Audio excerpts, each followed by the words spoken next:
This is a constitutional crisis that we are in today. Just like Elon Musk did not create USAID, he doesn't have the power to destroy it. And who's going to stop him? We are. This is what the beginning of dictatorship looks like. Doge is making moves as Elon Musk targets USAID due to corruption issues. Democrats whine and complain about probes into government spending, and the FBI is forced to turn over the information of thousands of employees linked to the cases against President Trump. We got a lot of things that are going on these days, so let's go ahead and get right down to it with Doge and Elon Musk. Real quick, thanks so much for hitting the like button.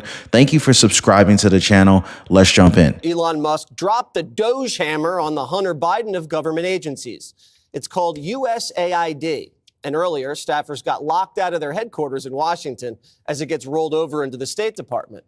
The agency is supposed to oversee humanitarian development and security programs in some 120 countries and is in charge of over $70 billion of your taxpayer money. But the Trump administration argues it has become a clown car of corruption.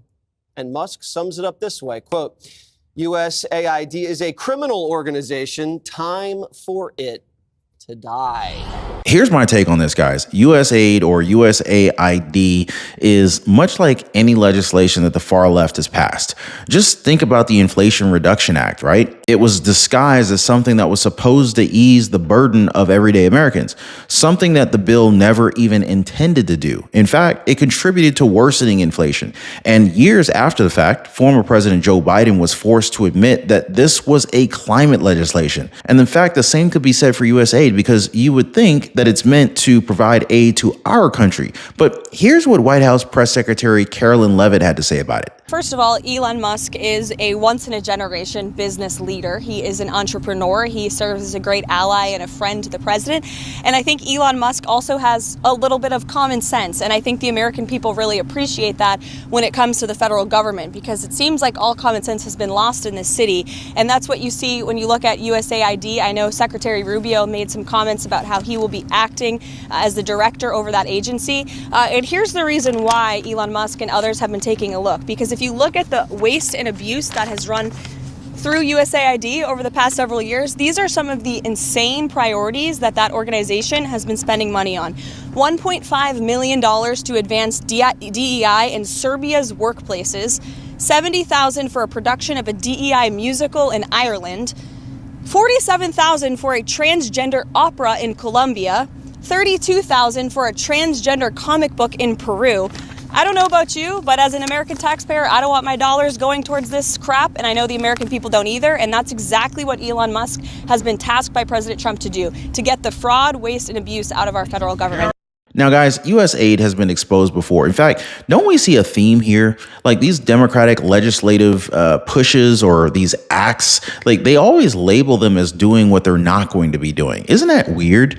Anyway, even before Elon Musk posted it on X, I think it was like late last year when Joe Rogan and Mike Benz were together on the podcast. Anyway, so Mike Benz, he's a former official with the U.S. Department of State. And this is how Mike Benz described USAID to Joe Rogan. Check this out. Now, USAID is, a very notorious, it's sort of a switch player.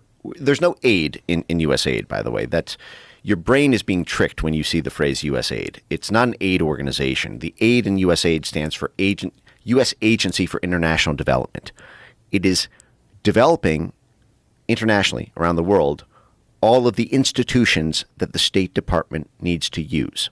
So when they are capacity building activist groups in a foreign country, that's because the State Department wants those activists there.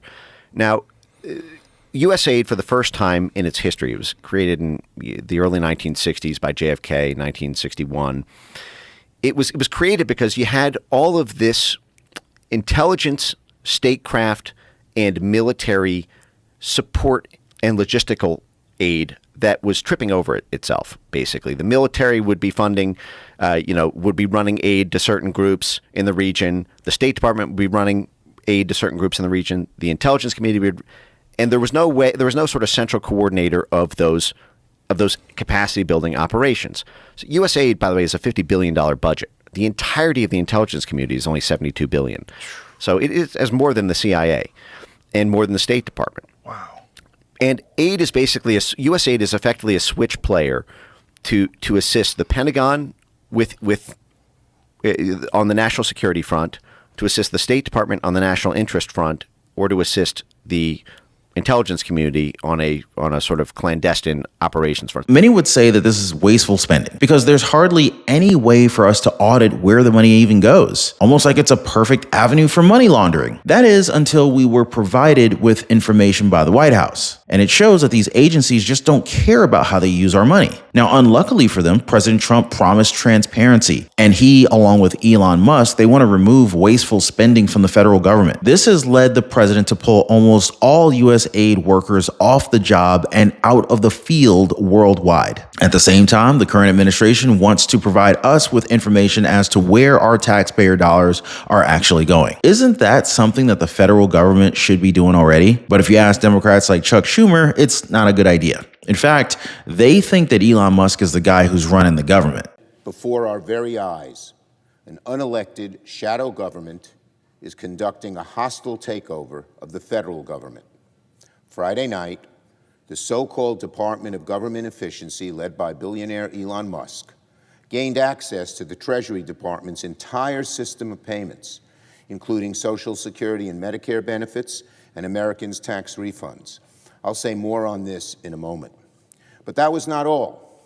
This weekend, DOJ staffers also executed what can only be described as an illegal seizure of the U.S. Agency for International Development, or USAID.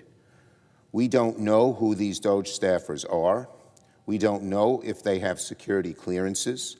We don't know what legal authority they have to access USAID facilities, if any. Now, you guys can see and judge for yourselves that there's some fear here. These lawmakers, they're not fans of transparency and accountability, and they can talk about these security clearances all they want to. But the simple fact is that President Trump can grant him access as needed, since DOJ is basically a part of the executive branch, which now probably makes him eligible to look at these payments. And remember, guys, the majority of this country voted for this. If Elon Musk can't see where the money is going, well, how the heck else will he be able to determine what to cut, right? It only makes sense. And here's where you know that Elon Musk is doing something right, when he triggers the likes of Representative Alexandria Ocasio-Cortez. This dude is probably one of the most unintelligent billionaires I have ever met or seen or witnessed. Which, you can probably even glean that from watching these people on TV. Anyways, all of that is to say is that they don't do their homework. Clearly, they're putting 19-year-olds in at the Treasury. This dude is not smart. And the danger in the lack of intelligence and the lack of expertise that Elon has. I mean, this guy is one of the most morally vacant, but also just least knowledgeable about these systems that we really know of. But the point is that what that means is that they're going to hit a button inevitably. They are going to hit a button and things can go sideways. When hardcore liberals are out there like bad-mouthing you, that's how you know you're on the right track. Because there's no secret that Democrats love to spend our taxpayer money, and here's some news for AOC. Things have already gone sideways. This is why the current administration is being forced to come in and fix all the mistakes that were left behind. So rest assured that this narrative of DOJ coming in and destroying everything will be used until things start to work. It's going to be hard to argue against success, and that's what President Trump is banking on. Now, on the topic of wins, the FBI has been forced to provide information on thousands of agents. Watch. A U.S. official tells CBS News that the FBI has turned over the names of more than 5,000 employees who worked on the January 6th investigation to the Justice Department. More than a dozen agents are suing the DOJ over the request, and that number could grow. CBS News Justice Department correspondent Scott McFarland is at our Washington bureau with more on this. So, Scott, do we know any more about the list? Why did the DOJ ask for these names, and why did the FBI comply? The FBI made this deadline that was set by the acting Department of Justice leadership for midday today. They met the deadline. The list has been handed over. And as you mentioned, Lindsay, it has more than 5,000 names of agents and employees who were part of this enormous investigation, the largest investigation in Bureau history, one that yielded 1,500 plus arrests. Why did the FBI comply? Well, there's acting leadership at the FBI, which reported this out to the acting leadership of the Department of Justice. Why did the Department of Justice want this? Well, the acting Deputy Attorney General of the United States, a man named Emil Bove, who was a former defense attorney for Donald Trump in his criminal case in Manhattan, made the argument that the January 6 prosecutions were a, quote, gross injustice, that the department wants to know who played a role in it. The gross injustice is quite a provocative argument by this Justice Department leadership, that the FBI has turned over the names and the surveys results of those who've been questioned about it. While some of these agents are planning to sue, there's something that we need to address here. There's evidence of FBI agents infiltrating within the crowds involved in January 6th. There's also evidence that shows them pushing people to go ahead and break the law. Now, it's easy to say that this is what they're trying to hide. Because just imagine the embarrassment for the FBI if it's proven that they initiated or instigated the J6 riot. You see where I'm going with this, right? So here's my question. Do you think it's necessary to investigate the FBI regarding January 6th? I do. Now, shifting gears here just for a second here, guys, I want to redirect you to a recent live stream I did. I covered a lot of things here about AG nominee Pam Bondi to the tariffs that are being talked about with China. Changes that could affect the entire nation. Make sure you guys check that one out. As always, thanks for your time. Thanks for hitting the like button. Thank you for subscribing. We'll see you next time.